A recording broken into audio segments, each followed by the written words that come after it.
세상의 모든 축구 이야기 풋볼 살롱입니다. 오늘은 축구 토토 승무패 34회차에 들어온 K리그 EPL 14경기 현미경 분석 및 최종픽 공유로 인사를 드립니다. 이번 34회차에서는 K리그 1 경기가 5경기가 들어왔고 잉글랜드 프리미어리그 경기가 9경기가 들어왔습니다. 현미경 분석에 들어가기에 앞서 한 가지 안내사항을 말씀을 드리면 풋볼살롱 채널을 초창기부터 봐오신 분들은 기억하시겠지만 풋볼살롱은 초창기에 이 경기력 분석인 현미경 분석뿐만 아니라 독식 분석까지 진행을 한 바 있습니다. 독식 분석은 이변 위주의 픽들을 가져가면서 조금은 이 독식을 노리는 말 그대로 독식 픽을 구성을 하는 것인데 최근에 잉글랜드 프리미어리그 경기가 굉장히 많이 들어오고 있기 때문에 풋볼살롱은 프리미어리그 경기들을 위주로 해서 프리미어리그 공식 사무국이 제공을 하는 다양한 패턴과 징크스, 팩트를 기반으로 한 이변 잡기를 진행을 하려고 합니다. 따라서 금요일에 현미경 분석과 풋볼살롱의 최종픽을 확인을 하신 다음에 내일 토요일 오전에는 각종 패턴과 징크스 등을 결합을 해서 패턴 분석을 통해서 프리미어리그 위주의 이변 픽을 공개하도록 하겠습니다. 따라서 토요일 오전에 제공을 해드리는 패턴 분석까지 시청을 하시면 조금 더 축구토토 승무패에서 야무지고 다부진 최종픽을 구성을 하실 수 있을 것이라고 생각이 됩니다. 지금 보시는 프로토 적중 내역은 풋볼살롱이 최근에 풋볼살롱 멤버십 회원 여러분들에게 공유를 드렸던 프로토 적중픽 내용입니다. 지난 프로토 승부식 63회차에서는 챔피언스리그 2차 예선 경기 4경기 핸디캡 조합으로 60.8배당이라는 나쁘지 않은 적중픽이 나와서 많은 멤버십 회원 여러분들이 적중의 기쁨을 누리셨습니다. 지난 프로토 62회차 같은 경우에도 5폴더짜리 41.5배당의 적중픽이 나오면서 멤버십 회원 여러분들에게 도움을 드린 것 같습니다. 풋볼살롱은 축구토토 승무패뿐만 아니라 프로토에서도 매 회차 구매 픽을 모두 멤버십 회원 여러분들에게 공유를 드리고 있습니다. 풋볼살롱에 멤버십으로 합류를 하시면 풋볼살롱 네이버 카페를 통해서 풋볼살롱이 구매를 하는 프로토 조합픽뿐만 아니라 제야의 고수분들께서 공유를 해주시는 구매 픽과 여러가지 다채로운 정보를 받아보실 수 있습니다. 뿐만 아니라 지금 보시는 축구토토 승무패 현미경 분석 자료도 유튜브 동영상이 올라가기 전에 먼저 받아보실 수 있습니다. 축구토토 승무패 같은 경우에는 최종픽만 빠르게 확인을 하실 수 있도록 멤버십 회원 여러분들에게 이 사진 이미지로도 제공을 해드리기 때문에 시간적인 부분도 상당히 세이브를 하실 수 있습니다. 따라서 관심이 있으신 분들은 지금 화면 위로 올라가는 링크를 클릭을 하셔서 풋볼살롱 멤버십으로 합류를 해주시면 되겠습니다. 승무패 34회차 현미경 분석 2부 첫 번째 경기는 맨시티와 노리치 시티의 경기입니다. 저는 맨시티의 단통 승리로 가보도록 하겠습니다. 아직 현미경 분석 1부를 보지 않으신 분들은 지금 화면 위로 올라가는 링크를 클릭을 하셔서 1부 먼저 시청을 해 주시기 바랍니다. 항상 말씀을 드리지만 최종픽만 그대로 따라가실 경우에는 적중 확률이 떨어지실 수 있습니다. 최대한 살롱 코멘트 분석 내용을 기반으로 나만의 픽을 만드실 때 고등수 적중에 가까워질 수가 있습니다. 또한 가끔 가다가 제가 폴더스 부족으로 가져가지 못했던 아까운 픽들을 투폴 추천으로 추천을 드리기 때문에 투폴 추천도 적극적으로 활용을 해 주시기 바랍니다. 맨시티가 토트넘과의 개막 원정 경기에서 손흥민 선수에게 결승골을 내주면서 패배를 당했습니다. 잭 그릴리시 선수를 아스톤 빌라에서 천문학적인 이적료를 있어서 데리고 왔는데 잭 그릴리시 선수는 아직까지는 이 적응을 하지 못한 모습을 보여줬습니다. 케빈 데브라이너 선수가 그래도 부상에서 복귀를 하면서 교체 출전은 했는데 이번 노리치전의 선발 출전 여부는 불투명합니다. 이 세르이오 아구에로라는 최전방 공격 자원이 바르셀로나로 떠났기 때문에 토트넘의 해리 케인을 계속해서 영입을 시도를 하고 있는데 좀처럼 영입이 되지 않고 있습니다. 이 노리치와의 상대 전적을 보시면 2019-20 시즌에 홈에서 5대0 대승을 거둔 맨시티인데 원정에서는 충격적인 패배를 당한 바 있습니다. 노리치 같은 경우에는 리버풀과의 홈 개막전에서 0대3 완패를 당했습니다. 에이스 공격 자원인 부엔디아 선수를 아스톤 빌라로 떠나보낸 노리치이기 때문에 공격 쪽에 전력 누수가 크고, 이 토트넘에서 임대로 데려왔던 올리버 스킵 선수가 토트넘으로 돌아갔기 때문에 중원 쪽에도 이 공백이 있는 것이 노리치라고 보시면 되겠습니다. 살롱 코멘트에서 정리를 해드리면 양팀 모두 개막전에서 핵심 포지션에서의 공백이 크게 느껴진 경기를 했습니다. 맨시티는 스트라이커 포지션에서 선수 부재로 계속해서 측면에서 겉도는 경기를 했고, 맨시티가 중앙에서 버텨주고 연계 마무리가 가능한 스트라이커인 토트넘의 해리케인 선수 영입에 이 공을 들이는 이유가 여실히 드러났던 지난 토트넘전이었습니다. 맨시티로서는 이번 경기 중앙 수비수 존 스톤스 선수가 선발 출전하고 케빈 데브라이너 선수가 이 출전을 해줄 수 있다면 그래도 노리치를 상대로 승리를 거둘 수 있지 않을까 싶습니다.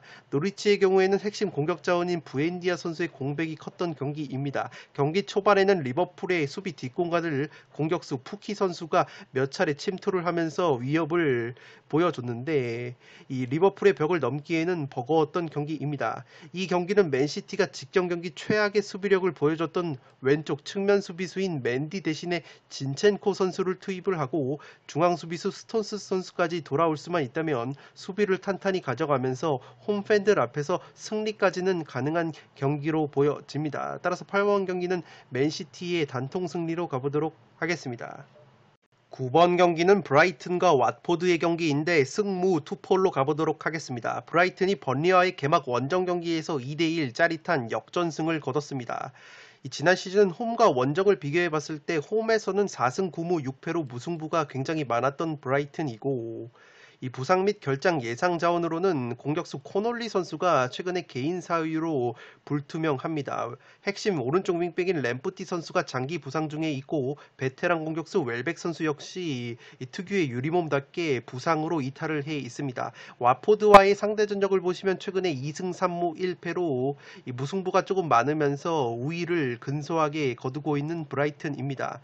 2019-20 시즌에 1승 1무를 거뒀고 홈에서 1대1, 원정에서 3대0 완승을 거둔 바 있습니다. 우리나라 올림픽 대표팀과의 친선전에서 골을 넣었던 이 맥칼리스터라는 공격수가 아르헨티나 올림픽 대표팀 선수인데, 이 맥칼리스터가 직전 번리와의 개막 원정 경기에서 결승골을 넣으면서 영웅으로 등극을 했습니다. 와포드 같은 경우에는 올 시즌 프리미어리그로 다시 승격을 했는데 직전 아스톤 빌라와의 홈 개막전에서 3대2 승리를 거두면서 분위기를 제대로 탔습니다. 이 핵심 오른쪽 측면 자원인 사르 선수가 맹활약을 했고 최전방 공격 자원인 에마누엘 데니스 선수가 골맛을 봤습니다. 그리고 라리가를 보신 분들에게는 익숙한 헤타페 출신의 공격수 쿠초 에르난데스 선수가 와포드로 넘어왔는데, 이 선수가 교체 투입이 되자마자 환상적인 오른발 가마차기로 쐐기골을 넣은 바 있습니다. 살롱 코멘트에서 정리를 해드리면 이 경기는 브라이튼의 그레이엄 포터 감독이 어떤 전술을 들고 나오느냐에 따라서 초반 주도권의 향방이 결정될 것으로 보입니다. 지난 번리전에서 브라이튼은 4백으로 출발을 했는데 왼쪽 윙백 자원인 솔리마치 선수를 오른쪽에 배치하고 왼쪽에 발이 느린 그로스 선수를 풀백으로 배치를 하는 바람에 전반전에는 번리에게 굉장히 주도권을 내준 경기를 했습니다. 이럴 경우에는 와포드가 자랑하는 오른쪽 측면의 사르 선수에게 기동력 면에서 발이 느린 그로스가 버텨낼 재간이 없다고 보여집니다. 아스톤 빌라전에서 와포드의 최전방 데니스 선수와 오른쪽 측면 사르 선수가 보여준 연계와 역습은 브라이튼을 상대로도 위력을 발휘할 가능성이 있어 보입니다. 다만 브라이튼이 번리전에서 후반전에는 이 3백으로 전환을 해서 솔리마치 선수를 제자리인 왼쪽 윙백으로 갖다 놨는데, 그렇게 된다면 솔리마치 선수가 주력과 스피드가 괜찮은 선수이기 때문에 와포드의 사르 선수 역시 공격 일변도로 나섰다가는 브라이튼에게 측면 공간을 내줄 수도 있는 경기로 생각이 됩니다. 직전 번리전에서 오른쪽 측면 공간을 허물면서 이 두 골을 만들어내면서 역전을 했었던 브라이튼이기 때문에 와포드 역시 측면 쪽에 수비가 헐거워진다면 브라이튼에게 충분히 실점을 할 가능성이 있어 보입니다. 더욱이 와포드 수비수들이 개인기가 뛰어난 선수들을 막는데 어려움이 있었습니다. 직전 아스톤 빌라전에서 페널티킥을 내줄 때도 아스톤 빌라의 테크니션이라고 볼 수 있는 이 트라우레 선수를 막는 과정에서 페널티킥을 내줬는데, 브라이튼 역시 지금 박스 안에는 닐 무페 선수나 트로사르 같은 작고 다부지고 이 기술적인 선수들이 포진을 하기 때문에 이 선수들을 막는 데 있어서 허무하게 페널티킥을 내줄 수도 있지 않을까 싶습니다. 브라이튼의 중앙수비 3백 조합이 지금 웹스터, 덩크, 더피라는 선수들이 조합을 꾸리고 있습니다. 이 키가 모두 190이 넘는 이 떡대들인데 의외로 세트피스 수비가 굉장히 약합니다. 또한 발이 느리다는 약점이 있기 때문에 와포드의 빠른 측면 전방 자원들을 막아내는데 어려움이 있을 것으로 생각이 됩니다. 따라서 이 경기는 굉장히 팽팽한 5대5 매치가 그려진다는 점에서 투폴로 와포드 쪽 이변을 잡을 만한 경기라고 생각이 됩니다. 다만 제가 무승부를 가져가는 이유는 이 브라이튼이 지난 시즌 홈에서는 무승부가 많았던 흐름이 있고, 와포드 또한 지난 시즌 홈보다 원정에서 무승부와 패배가 급증했기 때문에 이러한 점을 들어봤을 때는 최대치로는 무승부가 나올 확률이 있어 보입니다. 지난 시즌 와포드가 홈에서는 19승 2무 2패, 비커리지 로드라는 홈구장에서는 굉장히 깡패 같은 모습을 보여줬는데, 원정만 가면은 8승 8무 7패로 홈보다 훨씬 더 안 좋은 모습을 보여줬던 와포드이기 때문에 최대치는 무승부가 나오지 않을까 싶습니다. 따라서 9번 경기는 승무 투폴로 가보도록 하겠습니다. 10번 경기는 서울과 포항의 대결인데 서울의 단통 패배로 가보도록 하겠습니다. 폴더스에 여유가 있으신 분들은 무승부까지 받쳐보실 것을 추천드리도록 하겠습니다. FC 서울이 최근에 3백 기반으로 탄탄한 수비력을 보여주면서 상승세를 타다가 어느덧 2연패 수렁에 빠졌습니다. 주중 제주와의 홈경기에서도 0대1로 무기력하게 패배를 한 서울인데, 최근 포항과의 상대 전적을 보시면 9승 8무 15패로 열세인데, 그래도 올 시즌 두 차례 맞대결에서는 1승 1패로 호각세를 다투고 있습니다. 특히 최근에 원정 경기에서 1대0 승리를 거둔 바 있는데, 고요한 선수의 결승골에 힘입어서 1대0으로 승리를 거둔 바 있습니다. 주중에 제주전을 치렀기 때문에 포항보다 체력적인 열세가 우려가 되고, 포항 같은 경우에는 최근에 상승세를 탔습니다. 수원FC와의 홈경기에서 3대1 대승을 거두면서 분위기 반전에 성공을 한 포항인데, 올 시즌 이 송민규 선수가 전북으로 떠나면서 공격이 상당히 약해진 포항이지만, 그래도 에이스 강상우 선수를 왼쪽 측면으로 올리는 이른바 강상우 시프트를 통해서 포항의 김기동 감독이 왼쪽 측면 공격을 살려냈습니다. 유스 출신의 왼쪽 풀백인 김윤성 선수가 왼쪽 측면 풀백으로 굉장히 좋은 활약을 보여주면서 강상우 선수를 왼쪽 측면 공격수로 활용할 수 있는 발판이 마련이 됐고, 이 K3 리그 출신인 오른쪽 풀백 박승욱 선수도 연착륙을 하면서 이 신광훈 선수를 이 삼선 미드필더로 끌어올릴 수 있는 옵션이 생겼습니다. 또한 골키퍼 강현무 선수가 이 선방쇼를 보여주고 있기 때문에 포항이 상승세를 탈 수 있는 경기이지 않나 싶습니다.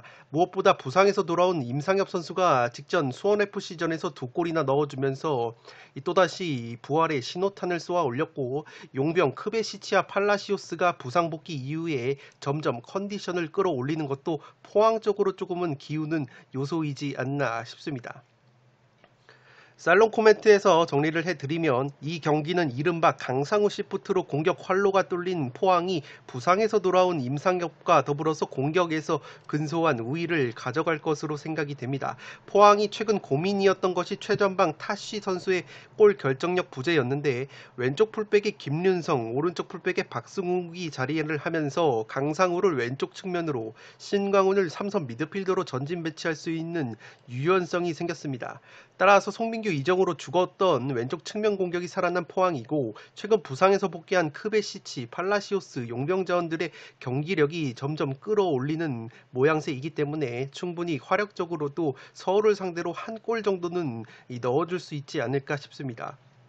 또한 수비 쪽에는 강현무 골키퍼라는 든든한 수비벽이 있기 때문에 서울의 지금 공격 짜임새로는 강현무 선수의 이 선방을 뚫어낼 수 있을지 의문이라고 보시면 되겠습니다. 임상엽 선수가 자신이 골을 넣어봤었던 팀들에게 강한 모습을 보이는 면이 있습니다. 직전 수원FC전에서도 2골이나 넣어주면서 승리의 1등 공신이 됐는데 이번 FC 서울전 역시 지난 서울과의 맞대결에서도 임상엽 선수가 골을 넣었었던 좋은 기억이 있기 때문에 임상엽 선수까지 살아난다면 포항이 좀 더 짜임새 있는 공격을 할 수 있지 않을까 싶습니다. 다만 제가 무승부까지 받쳐보는 이유는 포항이 서울에 최근에 0대1로 패배를 당했다고 말씀을 드렸는데 당시에 포항이 점유율을 쥐고 서울이 밀집 수비를 하는 형국이었습니다.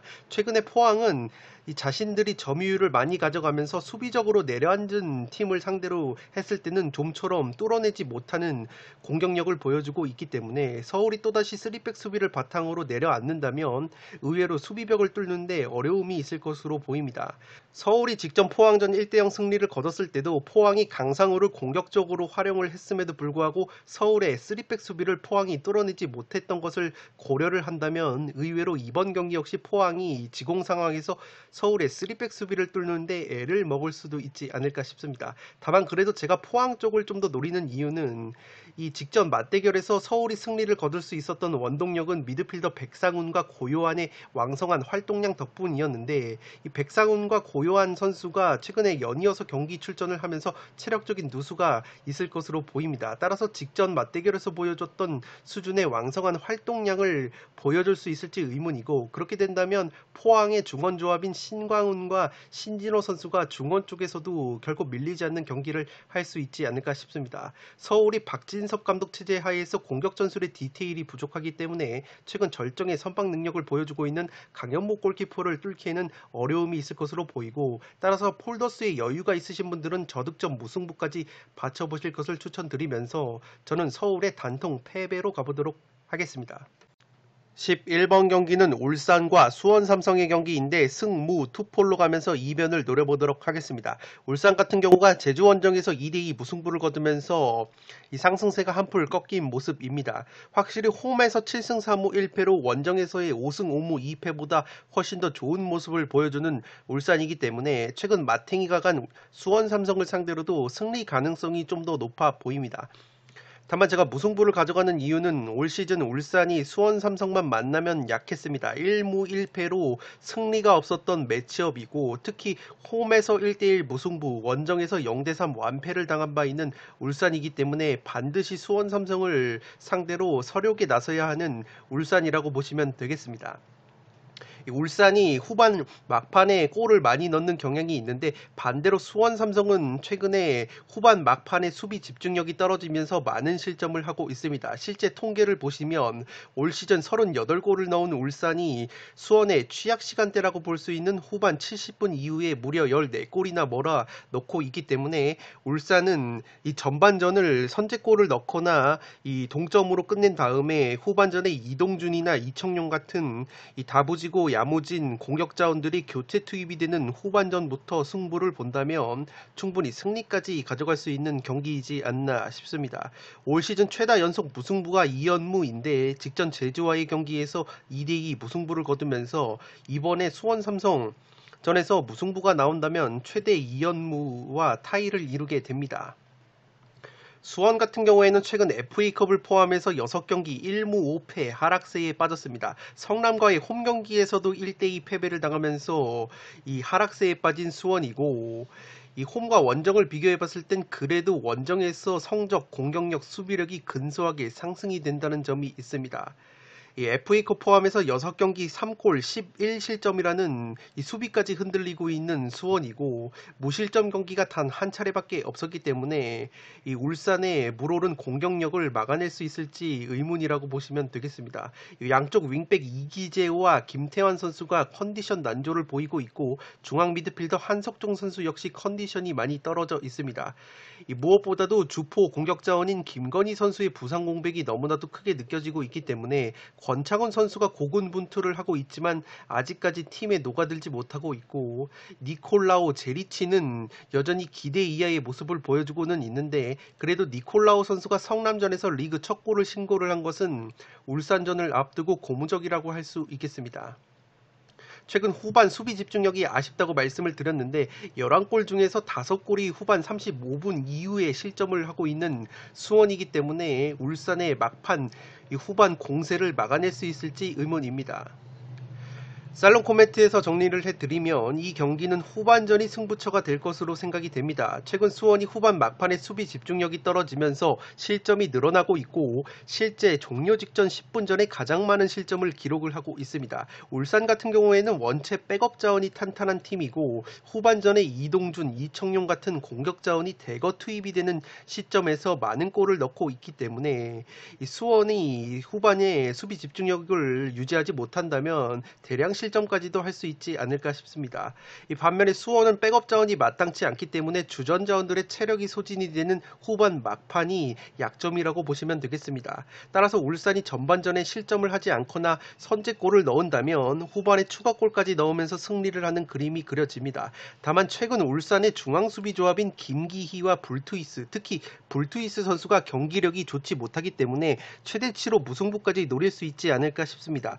울산이 최근 리그 7경기에서 무실점 경기가 한 번밖에 없었습니다. 수비가 흔들리고 있는 울산이고 올 시즌 수원이 울산 상대로 1승 1무로 펄펄 날아다녔던 만큼 수원이 권창훈을 앞세운 특유의 선수비 후 역습 전술을 감행을 한다면 발빠르고 기술적인 선수를 막아내는데 애를 먹고 있는 불투이스 쪽을 공략할 수 있지 않을까 싶습니다. 또한 기대 이하의 경기력을 보여주고 있다고 해도 성남전에서 니콜라우 선수가 시즌 첫 골을 신고를 한 것도 수원 공격에 있어 고무적이라고 할 수 있겠습니다. 다만 수원 주포 김건희 선수의 부상 부재로 인해서 여전히 골 결정력에 물음표가 있는 수원이기 때문에 울산 원정에서 승리까지는 어려워 보이고 수원도 충분히 휴식을 취하고 울산 원정을 떠나는 일정이기 때문에 후반전까지 수비 집중력을 유지할 수 있다면 최대치로 무승부를 잡으면서 울산의 천정 면모를 보여줄 수도 있지 않을까 싶습니다. 따라서 11번 경기는 승무 투폴로 가보도록 하겠습니다.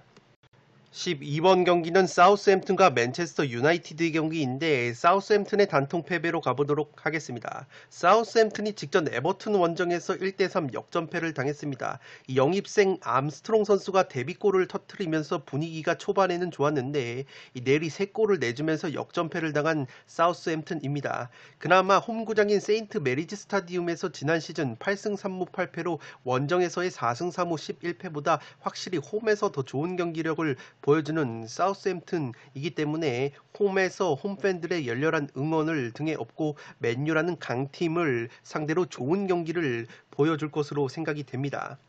잉스 선수가 떠났다고 말씀을 드렸는데 그래도 잉스가 떠난 자리에 이 젊은 선수들을 대거 영입을 하면서 전력 보강에 나선 사우스햄튼이고 이 애덤 암스트롱이라는 선수가 지난 시즌 블랙번에서 2부 리그 블랙번에서 28골이나 넣어줬던 선수인데 개막전에서 그래도 골을 넣어주면서 잉스 선수의 공백을 어느 정도 메워줄 수 있는 가능성을 보여줬습니다. 수비수 베스터고르 선수가 떠났기 때문에 제공권에서 약점이 있는 사우스햄튼이고 맨유와의 상대 전적을 보시면 3무 3패로 최근에 승리가 없었던 사우스햄튼입니다. 특히 지난 맨유 원정에서 충격의 0대9 9골차 패배를 당했던 사우스햄튼이기 때문에 반드시 이번에 복수를 해야 하는 입장인 것이 사우스햄튼입니다.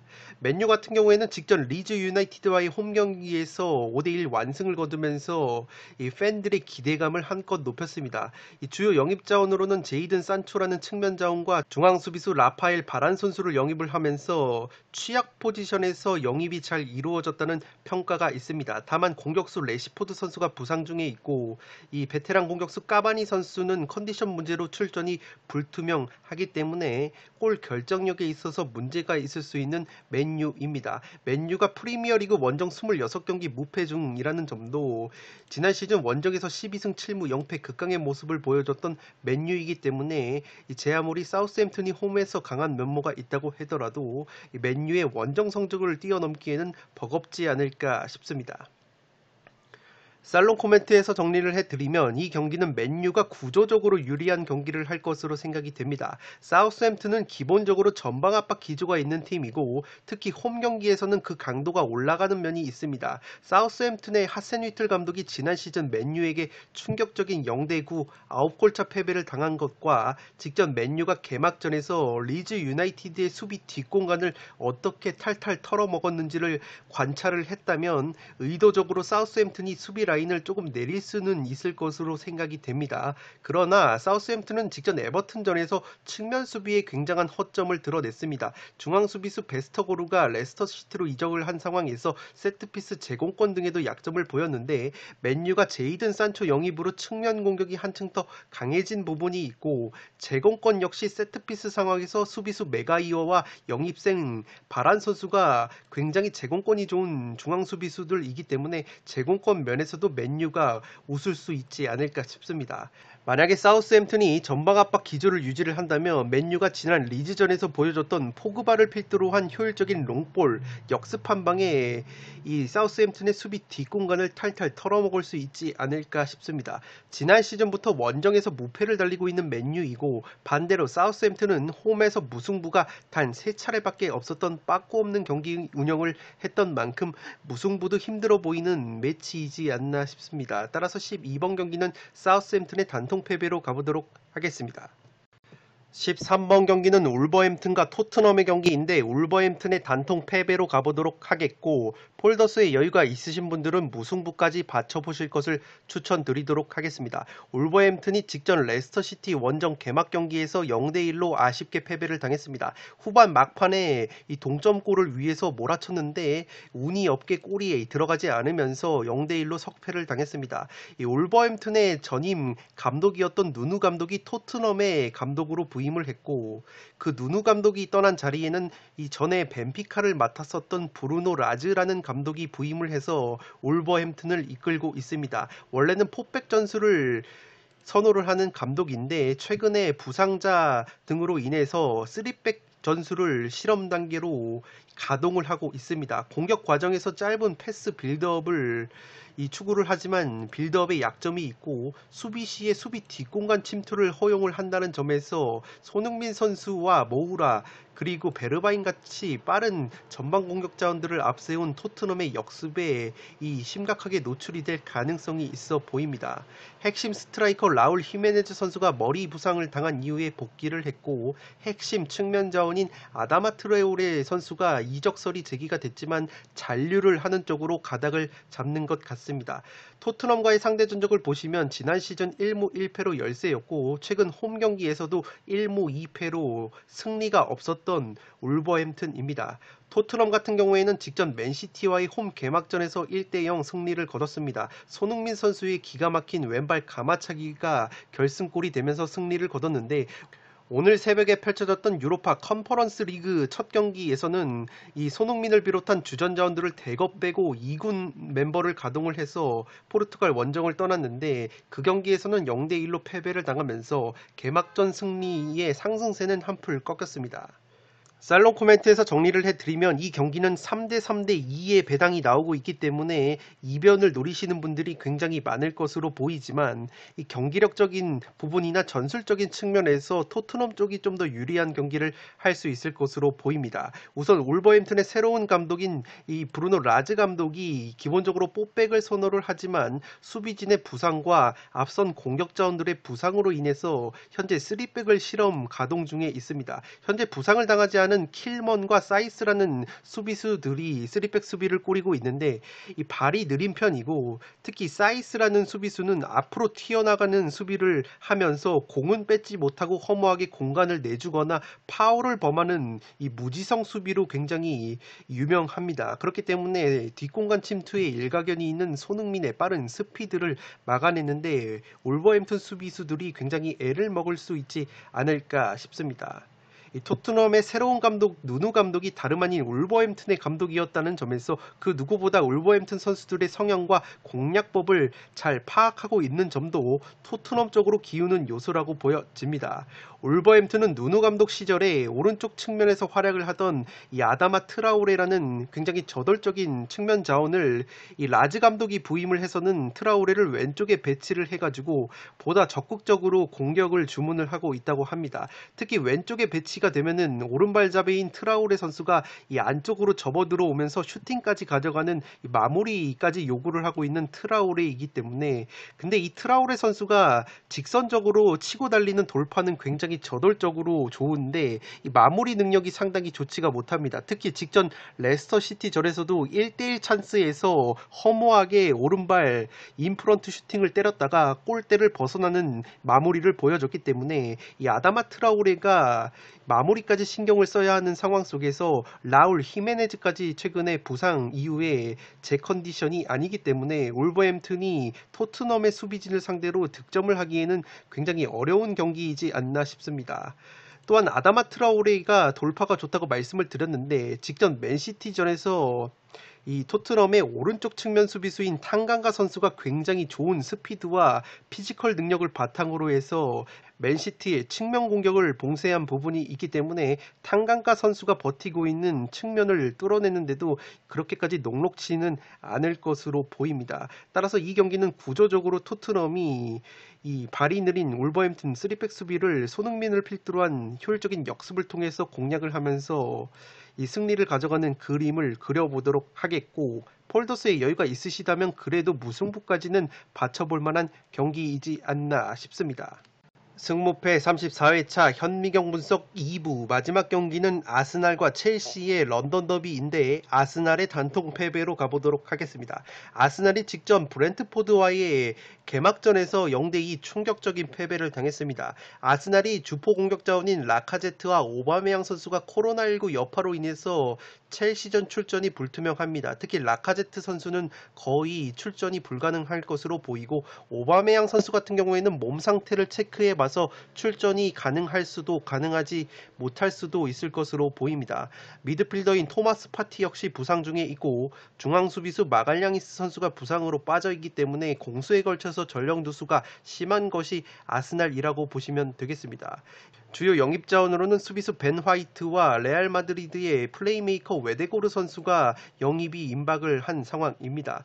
지난 시즌 리그 경기에서 램파드 감독 시절에 첼시를 상대로 3대1 완승을 거뒀던 아르테타 감독의 아스날이고, 첼시의 투엘 감독이 부임을 한 이후에도 첼시 원정에서 1대0 승리를 거뒀던 아스날이기 때문에 최근 첼시를 상대로 의외로 선전을 하고 있는 아스날입니다. 다만 그 경기에서 맹활약을 했었던 오바메양, 롭홀딩, 토마스 파티 같은 선수들은 이 출전이 불투명하기 때문에 이번 경기는 굉장히 어려운 경기가 되지 않을까 싶습니다. 친선 경기에서는 최근에 첼시에게 1대2로 패배를 당한 바 있는 아스날입니다.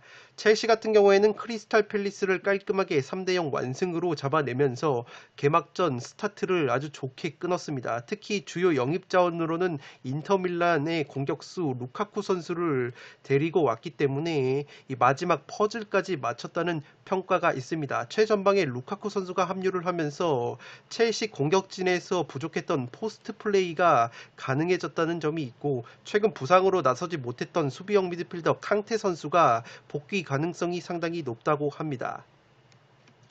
살롱 코멘트에서 정리를 해드리면 이 경기는 아스날의 아르테타 감독이 최근 첼시에 강했다는 점을 제외를 하면은 모든 요소가 첼시 쪽으로 쏠리는 경기라고 생각이 됩니다.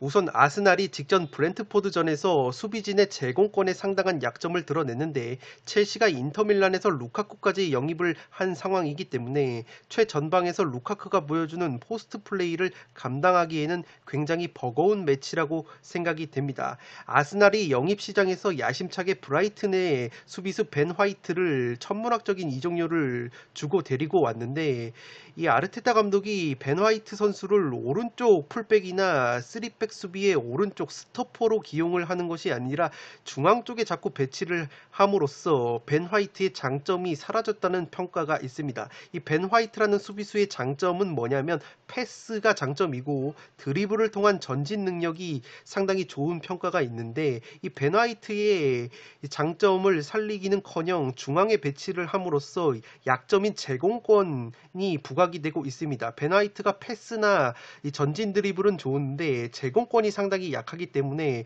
벤 화이트를 중앙 쪽에 데려다 놓을 경우에는 이 루카쿠와의 경합 상황에서 굉장히 이 재앙과도 같은 상황이 나올 것으로 보입니다. 직전 브렌트포드전에서도 벤 화이트가 제공권의 약점을 드러내면서 실점까지 했었던 장면이 있었기 때문에 이 벤 화이트를 오른쪽 측면이든 오른쪽 3백 수비의 스토퍼로 기용을 하든 아르테타 감독이 변화를 줘야 할 것으로 보입니다. 아스날이 공격 상황에서 왼쪽 풀백 티어니를 적극적으로 활용을 하는데 첼시의 오른쪽 윙백인 야스필리쿠에타가 상대적으로 전진을 자제하면서 수비를 탄탄히 하는 모습이 있고, 무엇보다도 부상에서 돌아올 가능성이 높은 캉테 선수가 오른쪽 측면 공간을 커버를 해준다면 아스날이 자랑하는 티어니를 활용한 왼쪽 측면 공격 역시 그렇게까지 위력을 발휘할 수 있을지 의문입니다. 아스날의 핵심 공격자원 오바메양과 라카제트가 여전히 출전이 어려울 것으로 보이는 점과 수비수 마갈량이스, 미드필더 토마스 파티의 결장, 수비수 로폴딩 역시 100% 컨디션이 아니라는 점에서 전력 누수가 심한 아스날이 탄탄한 전력, 특히 루카쿠까지 출전 가능성이 높은 첼시를 상대로 어려운 경기를 할 것으로 보입니다. 따라서 14번 경기는 아스날의 단통 패배로 가보도록 하겠습니다.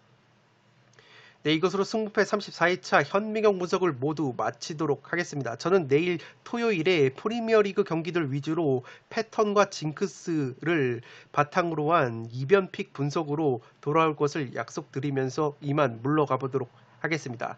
영상이 도움이 되신 분들은 좋아요와 구독 버튼을 눌러주시면 풋볼 살롱 채널에 크나큰 힘이 됩니다. 구독 버튼 옆에 종 모양의 알림 설정을 해주시면 그 누구보다 빠르게 양질의 축구 승무패 프로토 관련 분석 컨텐츠를 만나보실 수 있습니다. 지금까지 풋볼 살롱이었습니다. 감사합니다.